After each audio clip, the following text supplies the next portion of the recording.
All right, so this vlog is probably more interesting already than most of the other ones.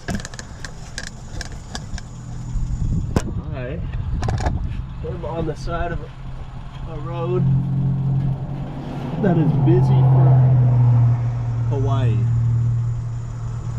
I wouldn't necessarily consider it a super busy road, but for Hawaii, this is a really busy road. Our truck broke down. Sucky. Alyssa was driving it and it just stopped working. So I think what it is this is the camshaft sensor. It pulled that code, which is P0366 or 336, one of the two.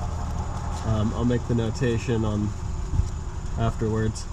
But anyways, just got to replace this little guy right here. Thought this would be a helpful view for those of you who may be having this same problem.